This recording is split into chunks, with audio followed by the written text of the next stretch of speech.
When Factorio just isn't tough enough, you play Deathworld. Biters spawn more, evolve faster, and cover the entire map. You've got to surround every corner of your base with turrets if you don't want the biters to wreck everything. Even so, for Factorio veterans such as myself, it's a pretty relaxing run. So that begs the question, can you do it without any weapons? It sounds like it should be straight up impossible, but let's find out. Also, just to make this extra fun, I've increased the number of spawns from double to quadruple. This hardly matters though, because any number of biters will destroy us, be they 100 or 200.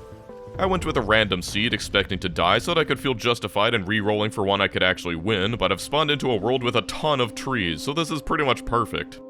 The only issue is how close these nests are to my resources.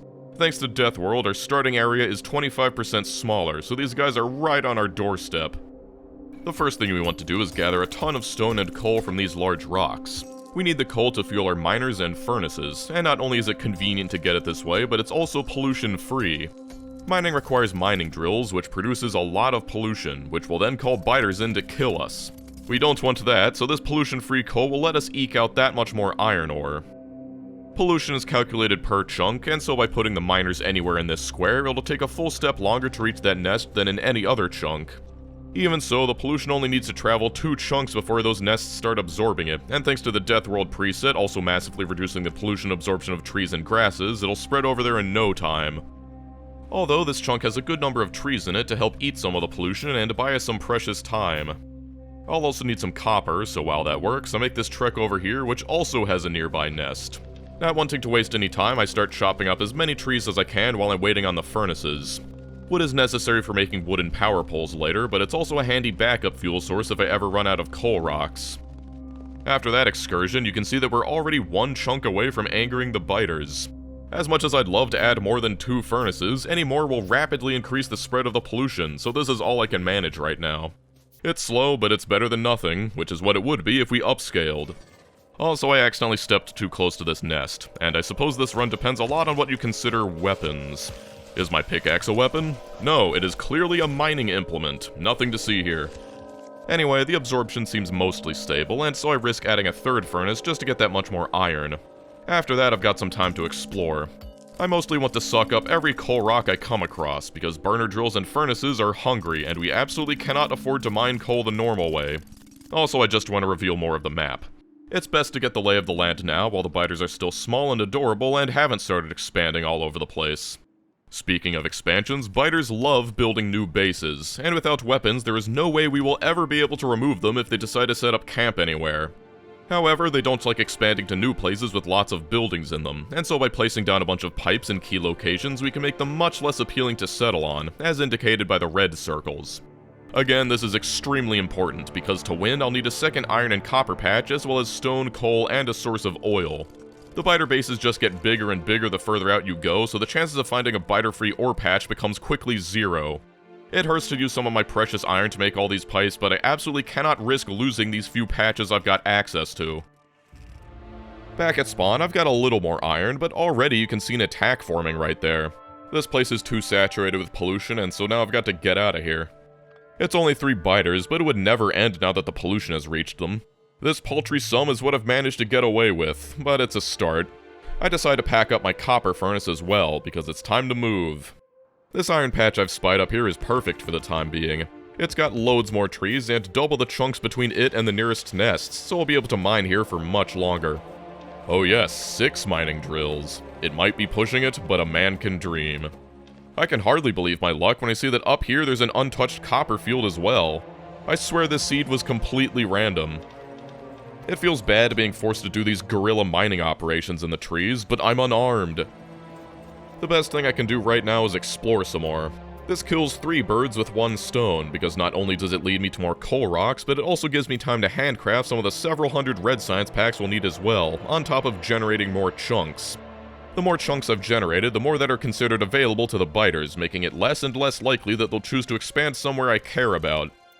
On this walk, I've also found a beautiful coal patch, and I've realized I can use a bunch of stone furnaces as expansion deterrents instead, rather than my precious iron pipes, since I get tons of stone as a byproduct from mining coal rocks. Definitely want this place for later. It is so nice coming back to find a bunch of nearly full furnaces. The pollution has 1 more chunk before it starts touching the nests, so I've got some more time. I found this uranium patch over here, and while not strictly necessary to win, I'd rather have the option of nuclear power, and so I slapped down a bunch of anti-biter furnaces here as well. I don't know why I thought I could get this close to the nests, but now I've got a million biters on me. Fortunately, I've got a bunch of fish to munch on, but they're faster than the engineer.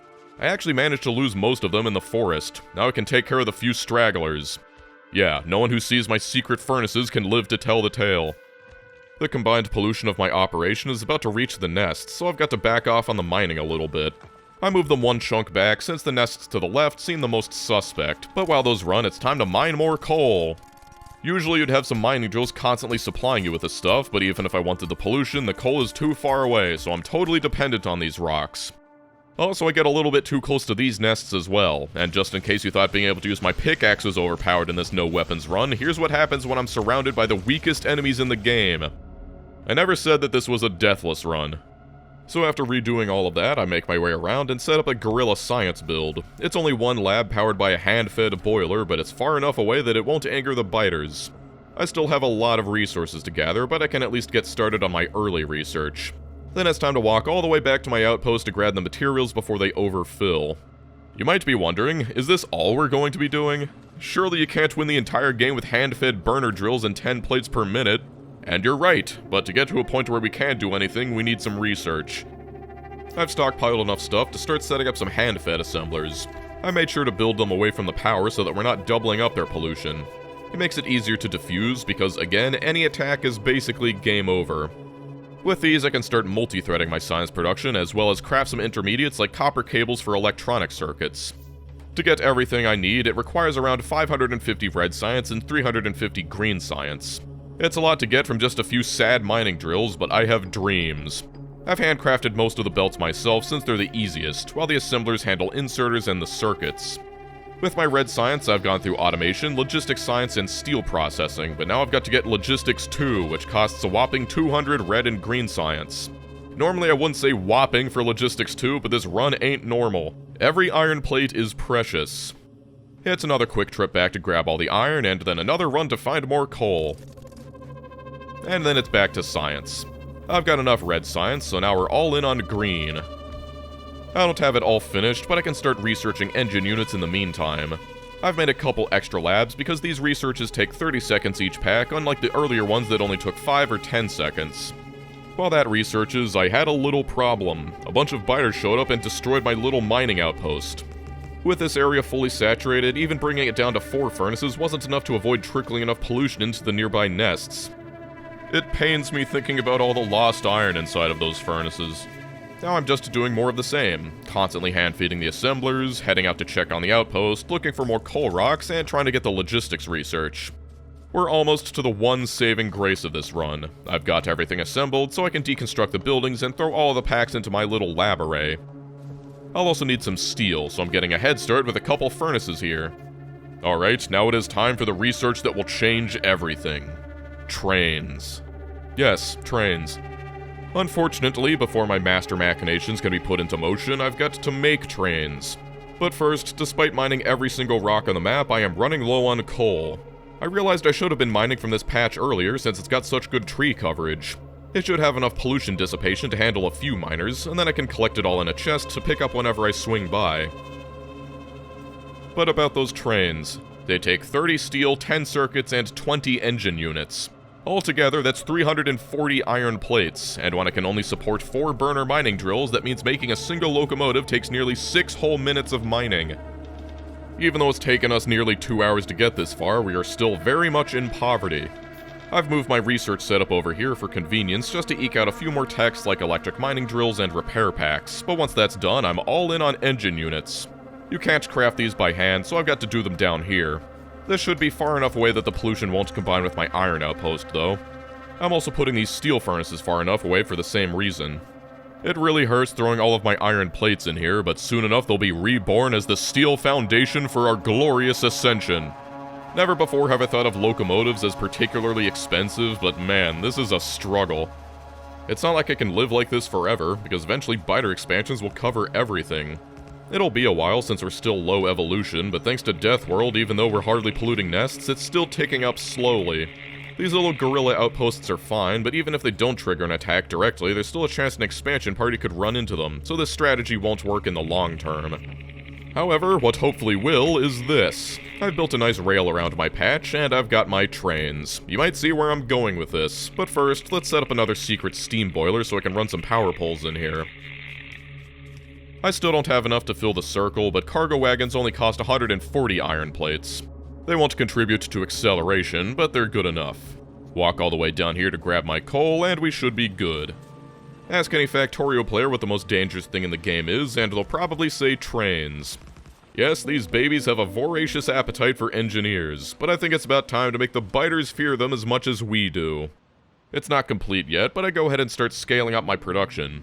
You do not know how good this feels after 2 hours and 30 minutes. I can finally start expanding. As long as my ambitions don't extend beyond this little iron patch. Already the first angry biters have appeared, but let's spin this baby up. There it is, my active biter defense. Without weapons, these deadly train saws are the only means I have of defense. Now some of you might be thinking, isn't that a weapon? No, this is merely a means of transportation. No one is forcing the biters to walk on the track. They're doing that all on their own. And here's our next batch already on the way. This is only a tiny base and we're already getting swarms big enough to make a beginner flinch. However, they are no match for the train saw. Unfortunately, I still need to fuel everything, and with these trains in the mix also taking fuel, I've already got to go do another coal run. Halfway back, I hear something explode. I pilot the train remotely thanks to the 2.0 update and kill a few of them, but enough got inside to do some damage. I'm hardly even done rebuilding and already another swarm is on its way from the west nests. My preparations to get trains sadly did not include the research for train stations, so I've got to spin up this train manually. Luckily it coasts for a long time, and with the small biter's low health pool, there's enough kinetic energy to finish off most attacks. This is basically my life now. I'm doing an advanced form of what I was doing earlier, just at like 10 times the production speed. I can't hide on this patch forever, but I'll still need a bunch more starter supplies if I have any ambitions beyond this place. Every time I do a coal run, I need to walk a bit, manually drive the train to spin it up, and then run a bit more. Without radars, I just need to assume that there's always a swarm on the way and keep the defenses up. Because I'm so limited on coal, I don't actually want to spin the train when it isn't necessary, but with how much pollution we're making, the attacks are constant. Look at how big these swarms are.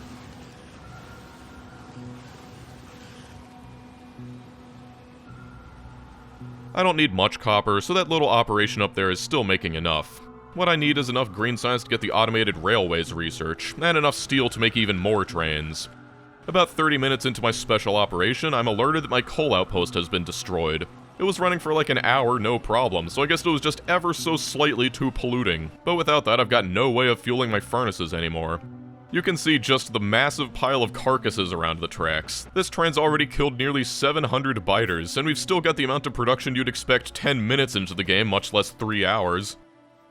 All my furnaces start sputtering out, and so it's probably time to start thinking about moving on. But just when I was planning to do that, 2 massive attacks come in at once. These biters aren't even walking onto the rails like idiots either, they are attacking the train directly. They are incredibly angry. The good news is they seem to be moving ever so slightly whenever they attack, and often end up repositioning themselves straight onto the tracks, but this is very concerning for the long term. I accidentally walk in the tracks after getting out, proving that this thing is just as dangerous to me as it is to the biters. I'm trying to finish up making a few more engine units, but there's another attack. And did you see that? With all this pollution, we're already up to medium biters. They'll slow down the death train a little bit more than their brethren, but that's not what I'm worried about. It's what follows medium biters. Small spitters. They're ranged, and so they can spit right over my rails, as well as attack the train without ever being in danger. My god, just look at this carnage. Anyway, they are a problem, so it's best to start setting up something for the long term before they can rear their ugly heads. Our salvation is actually back at spawn, and that's because while it might be small and right next to a nest, it's got coal and iron next to each other. Much more stable than the alternative. I've also set up the labs again to finally get those train stations. For some reason, the biters don't seem to appreciate me building rails so close to their nest. This seed has been really great with the trees and patches, but I really wish this nest wasn't so close to our only source of iron and coal. Rails don't actually aggro them, so once they're down I can start setting up the train. I use the leftover coal to fuel them up, and now I can finally start up my mining operations once again. 3.5 hours and I'm finally getting some water for automatic power production. I just decided to mine the coal straight into the boilers for now. The trains are still super expensive and this is all I can afford to cover at the moment. You can see that attack already starting to gather, so I've gone ahead and manually revved up my train saw. Train stations are on the way, however. Once again, they're attacking the train instead of simply walking inside. I think it might be because I was inside of it, but this is definitely not ideal. The biters do die eventually, but these trains are not invincible, and I'm not sure these locomotives can handle big biters doing this stuff. Also, just like my first rampant video, I am close enough to the nest for killing a single biter to aggro the rest of the nest, meaning I get these constant attacks. But that shouldn't be an issue now that train stations are here. I realize I built the train facing the wrong way, so I'm forced to put the stations on the outside of the rails. It's not like I can deconstruct the train at this point, since I'd certainly die. Hopefully they just won't attack this side. I've set up these walls behind the rails in the hopes that they'll kind of bait the biters into attacking them instead of the train, but now I can simply set both stations in the destination and make the train spin forever. Or at least until it blows up. I'm relatively safe inside my protective shield, but I'm still stuck with hand-feeding everything. I just don't have the room to build more, but to get more room, I've got to make more wagons and locomotives. I set up some really rough engine automation, plus some dirty steel automation. While those work, I still don't have copper, and so I head over there to set up a few miners and protect them with their very own train saw. I'm just going to run a belt from that to the other circle, since I doubt any biters will attack from this direction. One thing that's really annoying is if they attack the rail itself, it's almost impossible to repair it. The only reason this works is because the rails are effectively invulnerable while there's a train on top of them, but there's a microscopic width where one train ends that leaves the rails vulnerable to attack. The biters just getting stuck attacking the train is a major problem, and there's a spitter. Okay, this has just become much more difficult. All of these buildings are in the line of fire now. This is exactly what I was afraid of. I have managed to stockpile a few extra wagons, and so all I can do is try to expand this rail so that there's enough of a buffer between my buildings and the train. Doing any sort of modification on the train is dangerous, but I drive it onto the new track manually and manage to get it onto the other rails. I need to add a few more wagons to make it fill out the length, but doing that kicks it out of automatic mode, and every time I want to set it to auto again, it freezes, leaving me terribly defenseless. However, I'm feeling much safer with that expansion, and so it's time to give myself some more breathing room. I haven't even had time to do anything with that copper, and already I've got to undo it. I'm in the middle of setting that up, and I get the biggest attack I've seen yet. I am really regretting not researching radars, because I really would have helped to see this coming. There is still a massive gap in the train, but this is the best I can do. It does a good job of clearing out most of them, but a bunch still got inside the base. Also, I died. The train is enough of a shield, so I'm able to clean up the stragglers manually, but filling in that gap is definitely priority number one. And with that taken care of, now I can get back to my busy schedule of tearing up everything I've already made because I want to make something at least mostly automated. I redo it so that the patches are covered with miners instead of random buildings, and I remake the power. With the new fluid mechanics, I can make a nice and compact boiler area. This will support 40 engines, or 36 megawatts of power, which should be plenty for how sad this base will be. I'm realizing that after placing all the boilers that I've already used up almost all of the space I've set aside. Well, it's time to finally set up some furnaces. I really want to get a proper furnace stack going, but before I can complete that, I am rudely interrupted by the biters attacking my train again. Only this time it's way worse because spitters are in the mix. They're actually locked in this infinite loop of spitting horizontally to the tracks, and that's because they try to predict the movements of their target. Except their target is a train going 250 kilometers per hour, and so they end up aiming for something that's like 2 kilometers away. Then they try to attack another part of the train, and it never ends. Well, I'll take these perma-spitters over the perma-biters, because at least they're not actually hitting the train.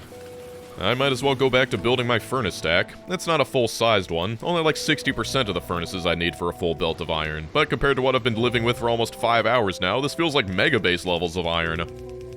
And now we've got some perma-attacks up here as well. At this point, I am becoming increasingly concerned that this run might not even be possible. The only way I can repair the train is to hold down repair packs as it rolls past, but I can only get like 10 HP per revolution. A full repair would take like 5 minutes of nothing but standing here holding down left click. I thought about putting down another line of rails parallel to the first one for a secondary train that could come through and ram into all the stragglers, but without any trains on top of them, the rails are vulnerable and would just be destroyed. I am just completely stuck. I come out and slowly beat all the spitters to death, but this train is a lot less effective than I'd hoped. I finish up the iron stack and try to quickly move on to steel, but hardly even 5 minutes later I've got another attack. Even more infinity spitters have latched themselves onto my train.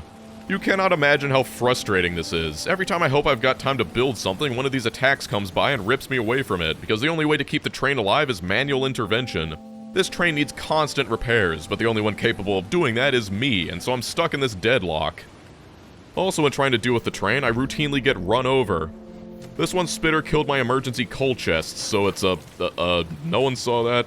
Alright, runs over. Yeah, so whenever you die, you respawn with a pistol in your hand, and I forgot. Let's just pretend that never happened. Well, I'm trying to finish up my steel stack, but I need to be incredibly vigilant.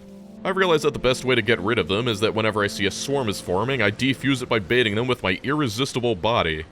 This seems to be the best way of making them just die, but once again, this means that I'm not building anything. I can't be in 2 places at once, but somehow I've managed to get a terrible steel stack up.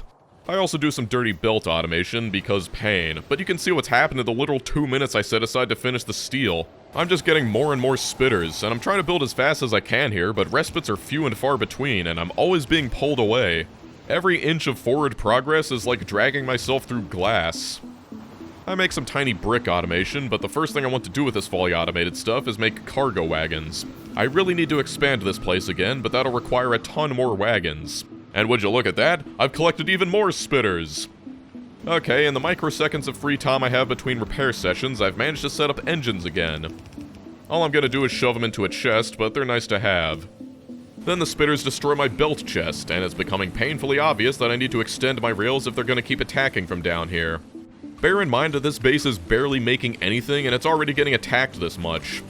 I also automate some rails, because now is the time to try and expand. I start laying out the new rails to try and encompass the copper mine as well, but then it hit me.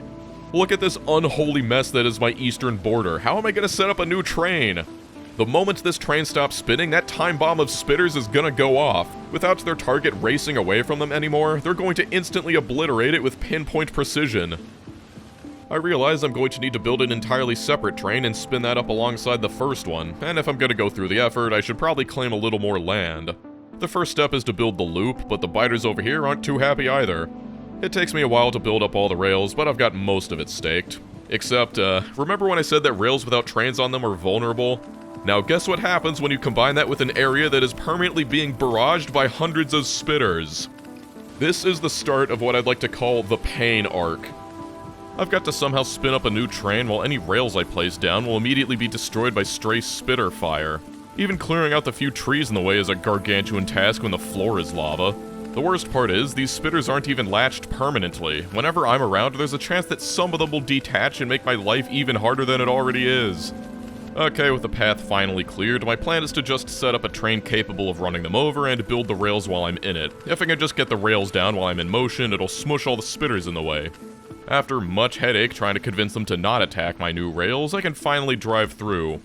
Actually building the correct curve on the fly is a little tough, but I managed to make it through, only losing half of my health.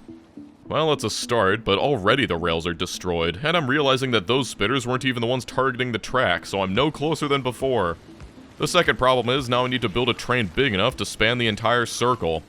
I build as much train as I can and try to set it up to spin automatically, but no matter how many spitters it runs over, it doesn't matter because the rails explode and stop it dead in its tracks. Literally. I also needed to add this little shortcut to the track so that the train can sit without attracting the ire of that other nest. So it's clear I've got to construct the entire train at once, and the way I can do that is by making a big twisty-turny section to artificially increase the length, and oh my god! This is absolutely brutal, but at least they didn't join in on the spitter party. Now I've just got to rebuild the rail on the fly. Building the curve at the perfect spot while maintaining enough speed to not get blown up is a lot harder than it seems. And if you were wondering how I knew how long to make this train, that's how. Okay, it's protecting the rails, but when I try to make the train automatic, that little pause it has to do means it's standing still long enough for a single wagon to get sniped, and with that, the train is unrecoverable. I've just got to reload and try again. I gotta do the trickshot rail building again, but this time I actually managed to get it spun up. Except I shouldn't be surprised that the damage quickly becomes too much, especially when that other swarm joins in. Stuck between two trains, I was hoping that I'd have enough time to beat them all to death before the train broke completely, but no dice. It's obvious that there is no way to get out of this without killing the spitters first, but you know what? Here's a montage of misery.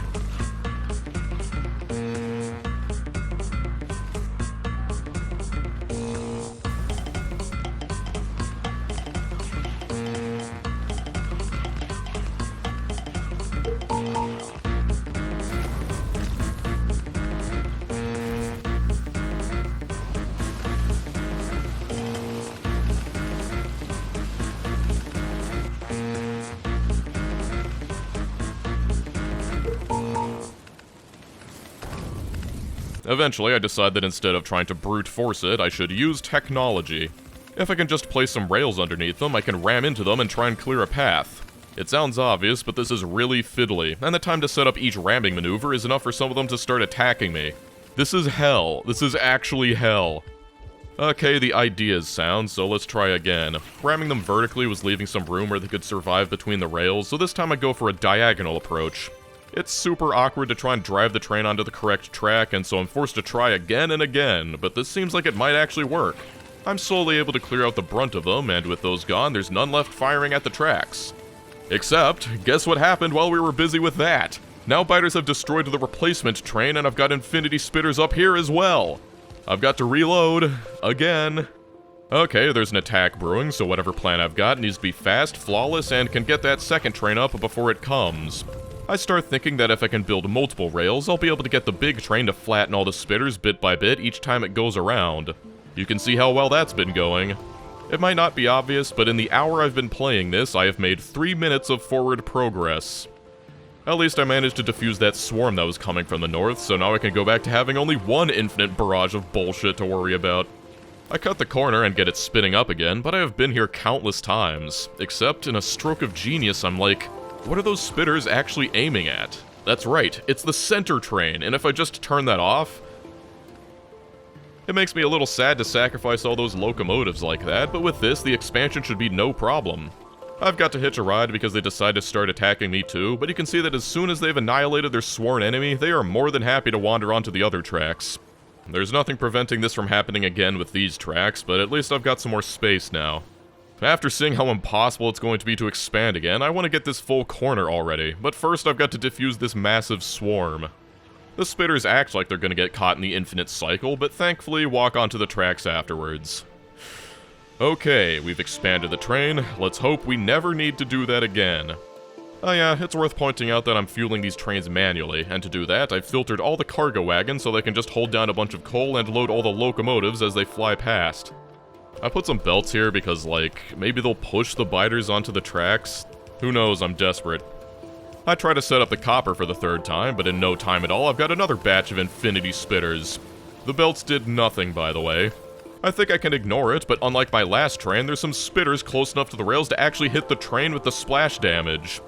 Then some infinity biters join in. It feels even worse this time. I decide to try and move the rail further out, hoping that that might fix it, or at the very least run over all the biters stuck next to the tracks, but it goes about as well as it did last time.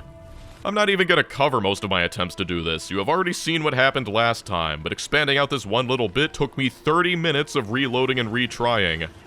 After all this chaos, I've got some yellow damaged wagons, which are anxiety-inducing because it takes forever for them to be repaired back to full.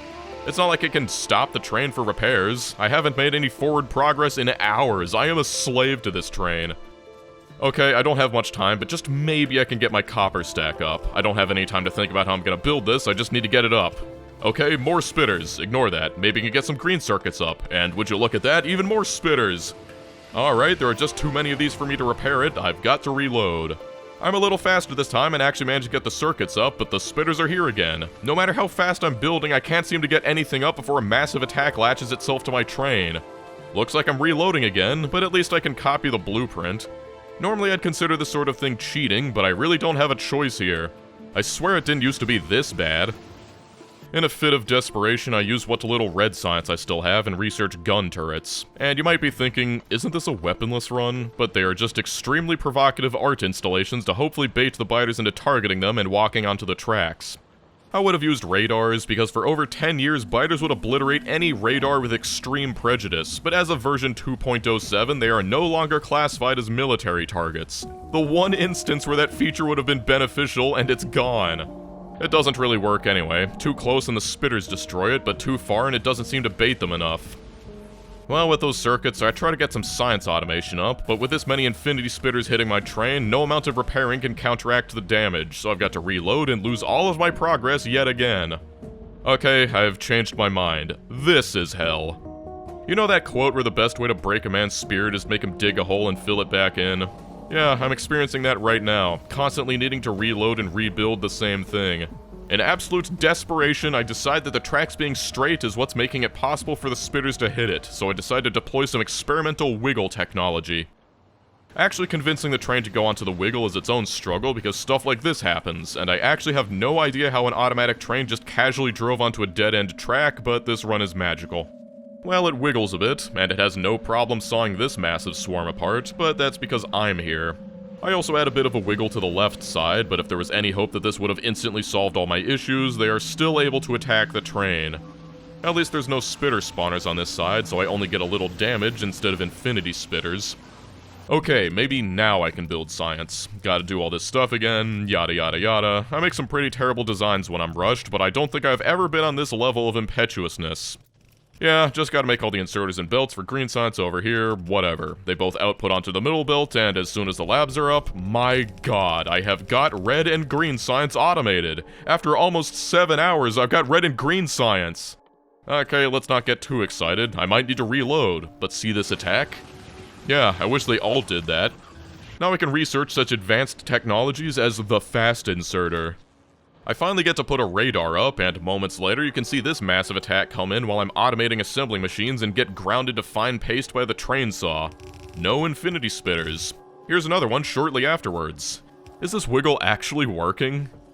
I don't know about you, but I will never get tired of watching this.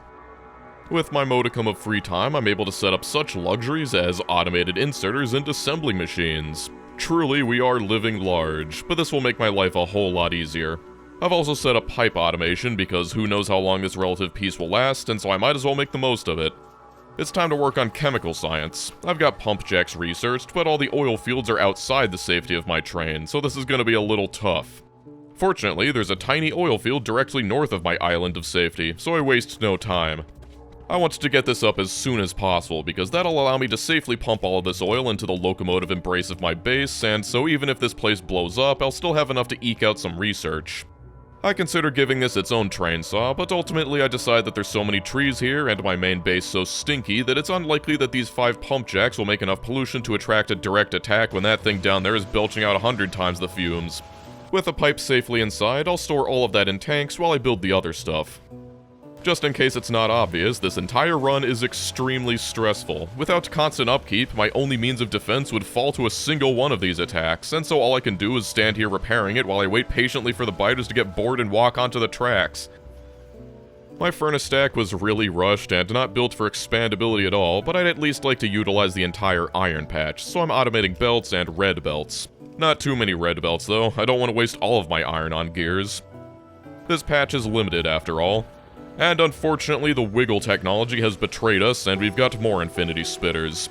I have no idea what causes them to attack the train instead of walking blithely into it like this swarm here, but my only guess is that when swarms gather, they sort of muster and then follow waypoints towards whatever source of pollution is pissing them off, shortly before splitting into attack mode. I'm wondering if the reason that it seemed to get better for a while is that once I built science, a lot more of my pollution was coming from further in, so maybe they're still in marching mode rather than attack mode. Who knows, but finding some way to manipulate them is the only way forward. I've just gotten medium spitters, which do double the damage and take even longer to beat to death with my fists. After seeing what happens when too many of these are allowed to build up, I spend forever trying to clear out this one swarm, and surprisingly succeed. But there's always going to be more. Like this, literally 1 minute later. Instead of punching them, I just reload. I've started saving frequently, and so I barely lose any progress. The next time they attack, they just walk onto the train no problem. I don't think it's because I'm here, I think they just randomly decided to choose different targets and died. I managed to automate power poles, but looks like another one of those infinite attacks happened, so it's time to reload and lose all that progress. This time around, that very same swarm decides to do this. I never thought I would find myself save scumming in Factorio, but randomness definitely seems to be a factor in all of this, because even reloading while the same swarm is already on the way can result in drastically different outcomes. It might be a bit cheesy, but I'm trying to beat Deathworld without any weapons. What do you want from me? Since I live with the constant fear of needing to redo all of my progress, I try to get the components for chemical science up as soon as possible. First, it's engine units. I've already made these, but this time it's for real. I just make a bunch because it's easier to do this and not worry about it than think about how much science I can actually support from my rapidly dwindling starter patch. These designs are awful and not making the most efficient use of my limited space, but right now my time is much more limited. In the middle of making advanced circuits, I get another infinite attack, so time to reload. This time I meet the swarm at the border and defuse it with my handsome face. I'm playing this less like Factorio and more like checkpoints in a Kaizo hack. Okay, so the last step is finally making use of all of that crude oil. I've stockpiled a nice amount, so all I've got to do is shove that into a couple refineries and turn it into petroleum gas. That petroleum gas is what will make the plastic for the advanced circuits and the sulfur for the finished science. It takes coal to make plastic, and I am becoming increasingly concerned at the state of my coal patch. Hold on, got another infinite attack, gotta redo all of this. Okay, thankfully it wasn't too much. Anyway, these starting patches aren't meant to last you the entire game. In fact, I've already depleted over half of my total coal. And with my power grid smelting and most importantly train saw all being dependent on coal, the moment this thing runs below demand, I am screwed. I can use solid fuel from oil as a last resort, but that field is tiny and absolutely couldn't meet the demand of this base. If the constant attacks and repairs weren't stressful enough, I've got to live with the knowledge that I'm on borrowed time. But that's why we secured those patches from expansion all those hours ago. Well, I made chemical science, and you'll never guess what happened next. So, looks like I'm making chemical science again. I thought about adding a counter for every time I reloaded, but I realized it would take way too much effort because I'm reloading every 5 minutes. I got that all set up, and you know my runs are serious when I don't have the time to record some glamour shots. My western border is still a mess, because compared to my eastern border, which can at least be taken care of via save scumming, the biters here seem to attack the train every time without fail, causing massive damage. They take forever to finally decide they want to cease living too. I really wish I could understand what's causing them to do this. I try the gun turrets again, and maybe it works, but there's like one spitter that ruins the whole plan. At least I've got chemical science up. Anyone who knows anything about Factorio knows what's next. Construction bots. Hold on, gotta deal with this. I reload, but as it turns out, I've got 2 attacks almost simultaneously that are both trying to turn into infinity spitters and ruin everything. I've got to reload a ton of times, hoping I can defuse both of them with my face in time, but it's a struggle. This is only an example of how often I've been forced to reload this run. Eventually, I managed to get it down to a science, and managed to do a drive-by here, showing up in the train just long enough to change their target, and then ride the train all the way around to arrive in time to greet those bozos. I am having so much fun. Anyway, bots are always a game changer, but compared to all my other Deathworld runs, they're actually not that good here. Wanna know why? Well, it's because it's difficult for the bots to repair a train that's flying away from them at 300 kilometers per hour and never stops, so repairs are going to be manual for the foreseeable future. They will, however, allow me to actually repair the tracks underneath the train.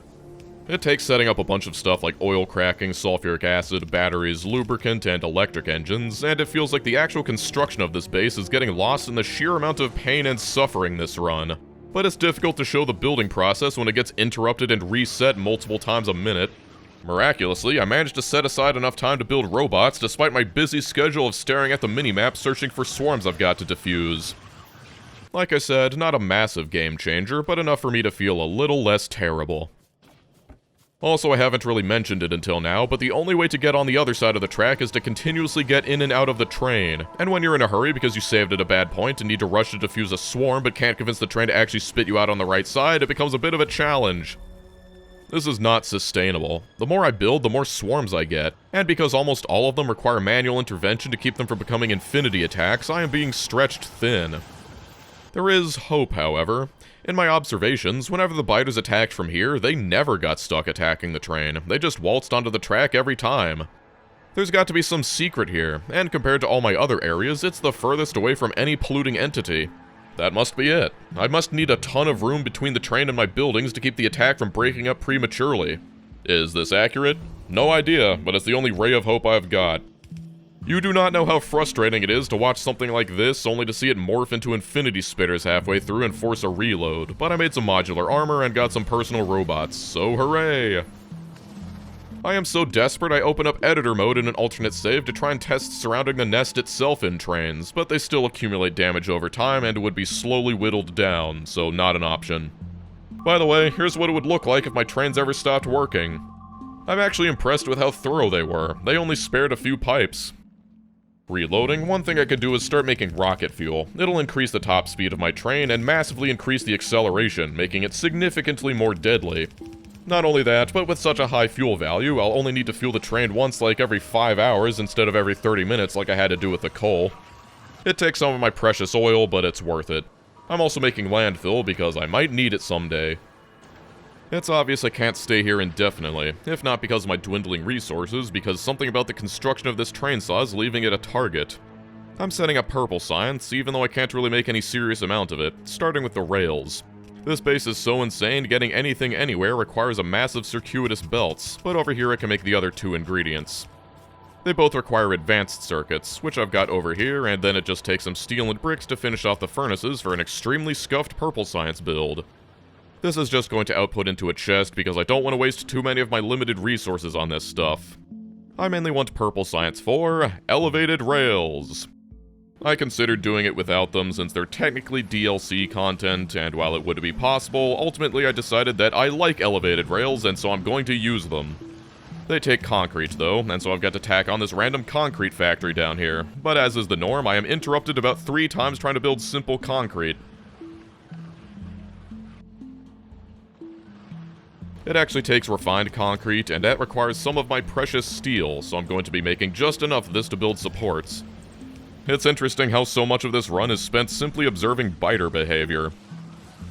That and constantly repairing the train and accidentally stepping one foot onto the tracks. My oil outpost actually got attacked, but it wasn't because of pollution. Some spitters trying to join an attack group from the nest next door actually got stuck in the pipes, so I can fix that by just adding some undergrounds. Pretty funny. And oh my, there he is, the big spitter. He's got 3 times the damage and 20 times the health. I shouldn't be surprised seeing as it's been nearly 10 hours, but my train takes some serious damage even from casual fire now. In my constant struggle to find an effective biter strategy, I'm back to the gun turrets. This time I've left one outside as a sacrificial target and then put one on the inside out of range.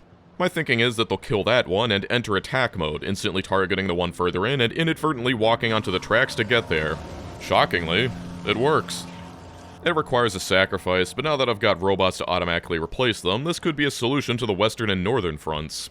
Unfortunately, the eastern front is much too close to a nest, and any roaming biters will find it and just destroy it without any benefit, but I am excited to see what appears to be a certain strategy.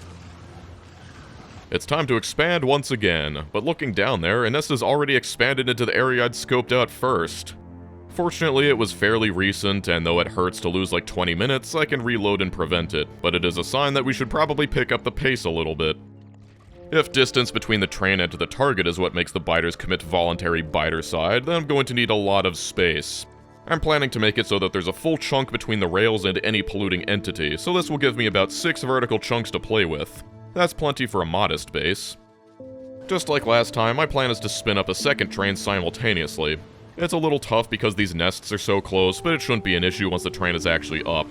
I can use that landfill to go across the water, and I will spare you the 2 hours of constantly needing to redo this section and skip ahead to the part where it's actually built. You know what's crazy? Stacking locomotives actually makes them more fuel efficient as a whole. You'd think 10 locomotives would burn 10 times as much as 1, but it's actually only like 2 times as much altogether. Anyway, to fill that massive rail, we're gonna need a massive train, and to build it, I've set aside this little construction loop here.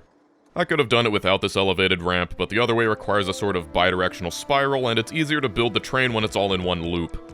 I've decided upon 30 locomotives for this train. That should be more than enough acceleration to keep it at top speed even when it's mowing down multiple swarms of biters.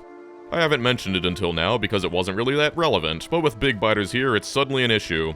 Trains just don't kill everything for free, they do damage based on their mass, and the more total mass the train has, the more damage it'll do and the less it'll slow down.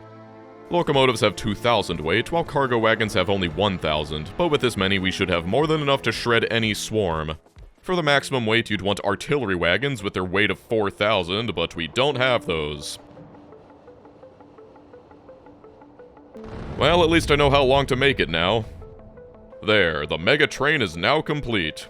There was actually a tiny swarm that got stuck inside, but with that clear, I've got all the space I'll need for the endgame. So far so good, and the increased distance seemed to have fixed the western border as well, but I can't win with just empty space, I need resources. And so it's time to finally snag those patches we staked out. I'll solve that just like I did with the copper all those hours ago. Its own separate train saw. Just like the main base, I want to maintain a one-chunk buffer between the train and any buildings, and that means quite a big train. It's good though, we need that extra mass to actually kill the big biters. I'm feeling confident enough to deconstruct the original train, and I kind of regret not saving one of the locomotives because I lost its kill tracking, which had recorded over 30,000 biter kills. As long as you're not making pollution, the biters will generally leave you alone, and so I'm free to cover this iron patch in mining drills so long as I don't power anything up. Like I said, I want a full chunk buffer, so even though I could fit more miners, I'm holding back a bit. Now it's time to set up the train. This is enough fuel to last it for hours, so it won't matter too much that I can't automate it. This is also all being built on blind faith that this chunk strategy is actually correct, because I won't be able to defend two separate trains at once, but faith is all I've got now. Getting all the supplies out here is a royal pain and a half, but eventually it's mostly set up. The plan is to use elevated rails to transport my cargo trains in between two spinning train saws of death. Since the rails aren't polluting entities, the biters won't choose them as a target unless something else already set them off, but still, I'm trying to keep them 16 tiles away from the train saw because that's the maximum distance that a spitter can spit. Well, I got the first batch of infinity spitters on my new train, but it's in the section with the least distance from any polluting entities, so I'm not super concerned. And for what it's worth, it does seem much less frequent with a new train. Also, I've already said it before, but I never get tired watching this. More infinity spitters forces a reload, but I take the blueprints with me, and there we go, the finished mining outpost. I'm going to make the entire thing out of elevated rails, because unlike the killer train saws, these trains will only have 6,000 total weight, meaning that if they drive headfirst into one of the many swarms, the swarm will definitely win. Also, I just need to bring them back up again anyway. Inside the safety of our base, for the first time, I'm starting to feel a little confident. I quickly set up this unloading station, but I only bother with the iron. I've still got plenty of copper left in my base, but my starter iron patch is almost completely dry, so getting this up is not a moment too soon. I still have to build the real base, but this will be enough to keep my starter base on life support. It does mean I need to finally power up the mining outpost, so here we go. Turn on the train, and the ore is flowing. It's incredible how fast pollution spreads on Deathworld. That allows me to restart my science production and start researching things like nuclear power. I have decided I really want nuclear power, but to do that, I've got to load a bunch of sulfuric acid onto a train and then set up another train saw. Oh, by the way, here's the iron patch's defense. It's looking good for the empty chunk theory. I set aside this uranium patch for just such an occasion. I don't need to cover the whole thing in miners, so a 3x3 chunk should be enough.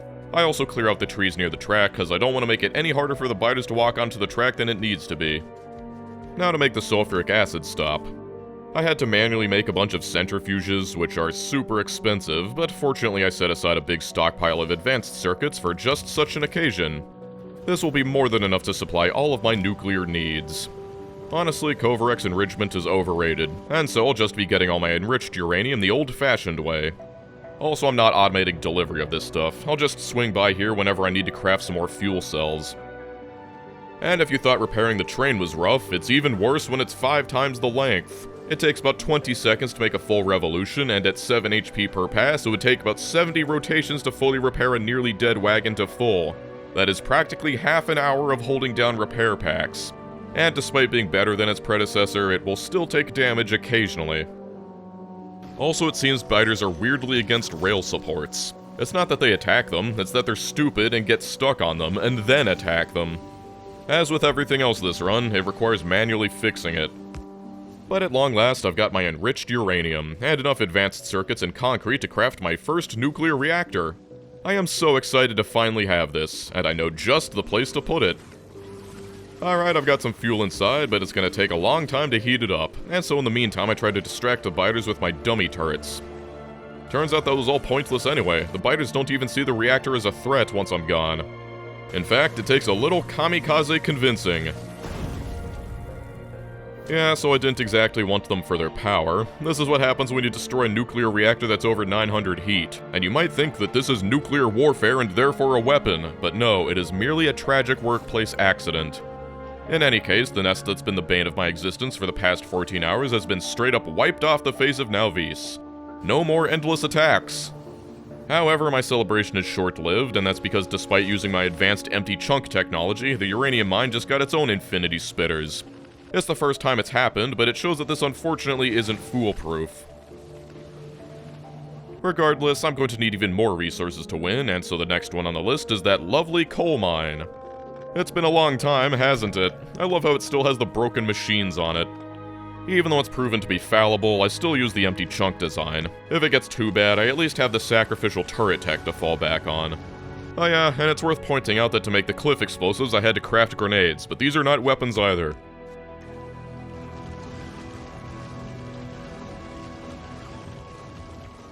Since I can just copy the other mines, even with limited robot speed upgrades, my bots throw this place together fairly fast.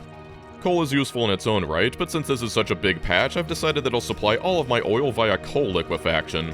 It'll save me from needing to make another one of these train saws over an oil field. The fewer of these things I've got to spin up, the better.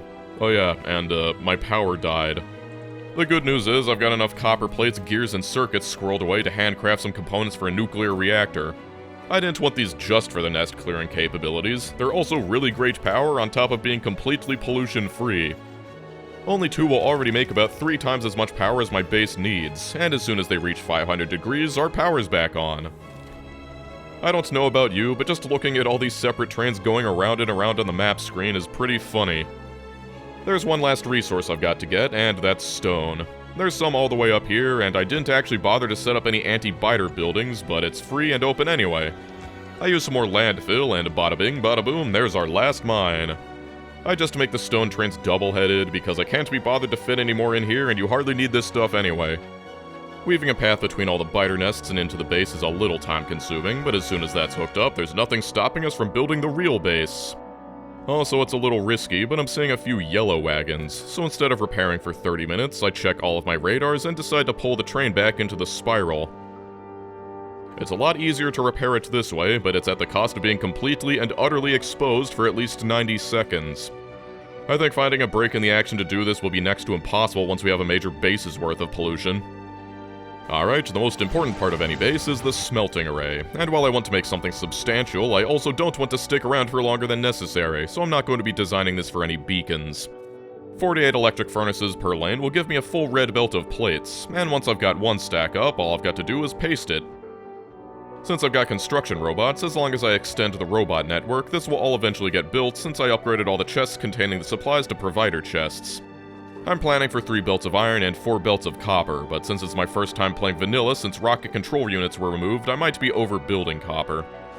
In the middle of that, the uranium mine gets an infinity attack attached to it, and with hordes of big spitters to contend with, these attacks do not mess around.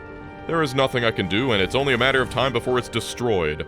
This was a major blow to my confidence, but at least I can blueprint that whole furnace array and just paste it again. The full chunk strategy is flawed, but it does seem to help on the whole. I lure the offending attack over the rails and get back to building.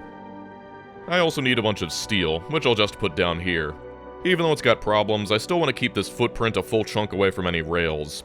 It'll feed off the same iron train, which shouldn't be a throughput issue since my plans for this base is a modest 100 SPM. I kinda forgot, but now I need to find a place to handle all the oil, and that means making this really awkward station for the coal. I just run a bunch of elevated rails over everything. This is the real reason I wanted them. All that coal will be unloaded and fed into a ton of refineries using the coal liquefaction recipe.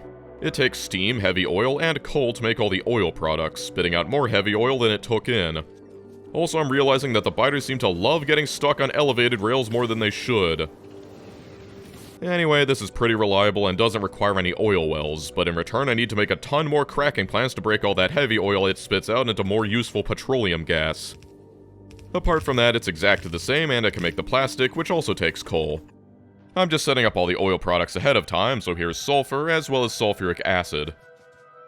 Okay, let's get rid of all these trees here. Normally I'd obsess over trees on Deathworld, but for all its idiosyncrasies, we've basically got an anti-biter force field whose only cost is a few units of rocket fuel a minute, so pollution isn't really an issue. I'll put all the green circuits right here. I'm also leaving room for beacons, but only because it isn't much effort. Here's red circuits right next door too. I'm not going to put too much effort into any of these builds because this video is already nearly an hour long and I've already built a very similar main bus setup in like 5 separate videos. Also, not included are the several minutes spent manually loading fuel, fixing the train, and repairing elevated rails the biters broke. I can copy the advanced circuit design and switch it to low-density structures for convenience. Watching all these bots building everything, I am forced to recall our humble beginnings inside of a tiny circle on an ore patch. Next, there's processing units, which just take those other circuits I've made, as well as sulfuric acid, which will come from below just as soon as I turn on the actual oil processing. Then after that, I'll make engine units. They use almost the exact same design as advanced circuits, so that's another thing we can copy. After all these hours, my tiny oil outpost finally got attacked. It still supplies the base that makes all of my construction supplies, so I gotta fix it. Just another one of my many errands I've got to deal with. I pull in the train for another attempt at repairs, but exactly what you'd expect to happen happened.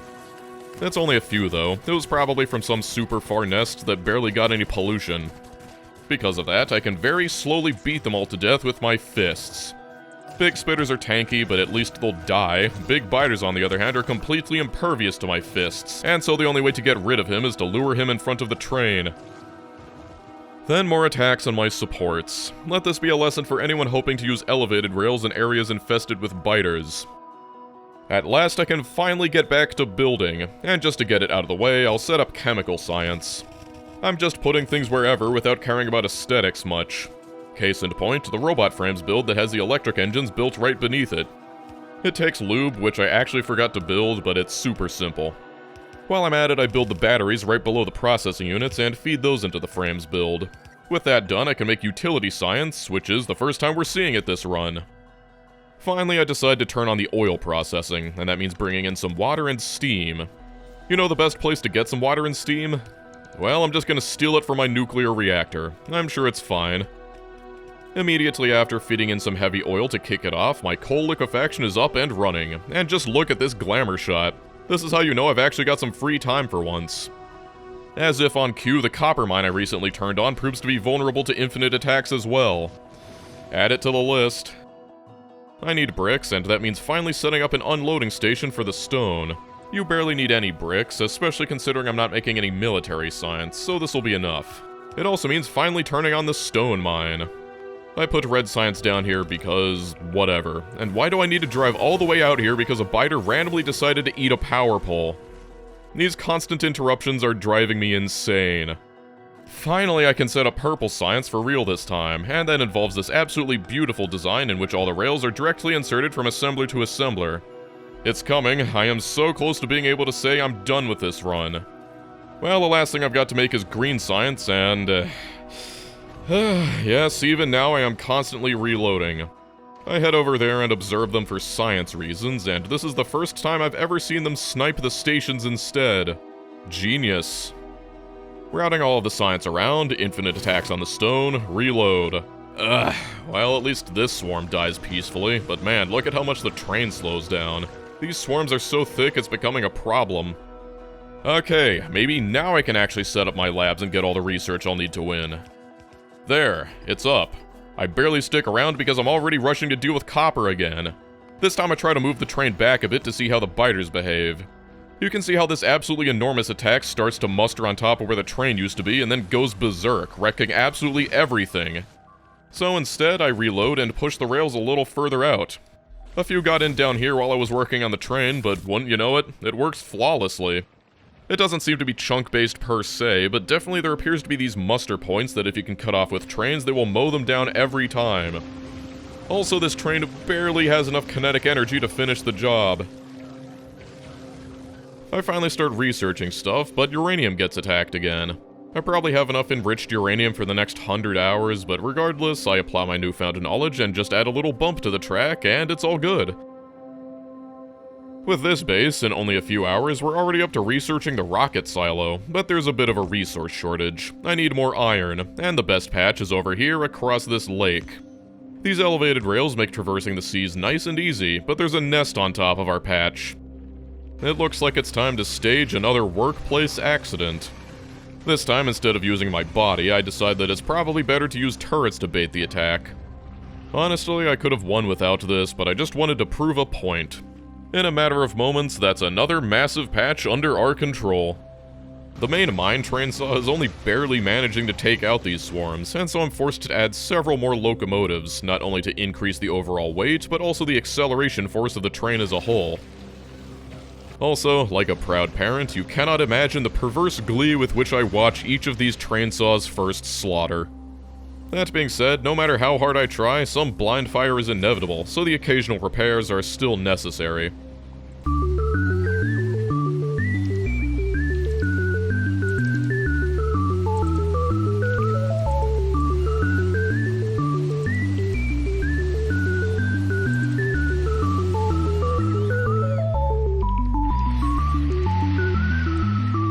Okay, this was bound to happen. I've considered a few designs that could swap trains so one spins while the other one repairs, but I'll spare you the details and just say that it's a lot harder than you think, and ultimately I decided that I've suffered way too much already.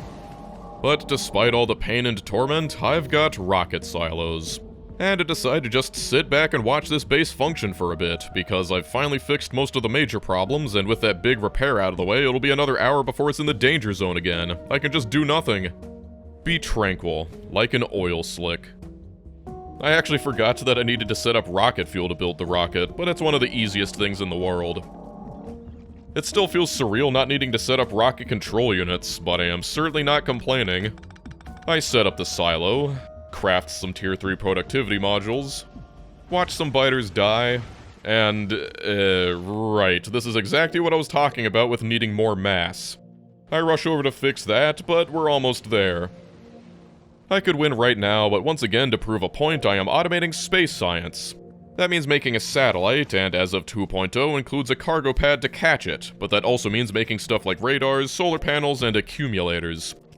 Speaking of solar panels, while they would have been nice in the early game, I didn't really have the space to use them, but they're offering their support here. And as soon as it's constructed... Okay, why can't I place cars in the rocket anymore? How am I supposed to ride into space like this? Come on. Well, I can't ride the rocket anymore, but at least I can watch it fly off, and ultimately win the game.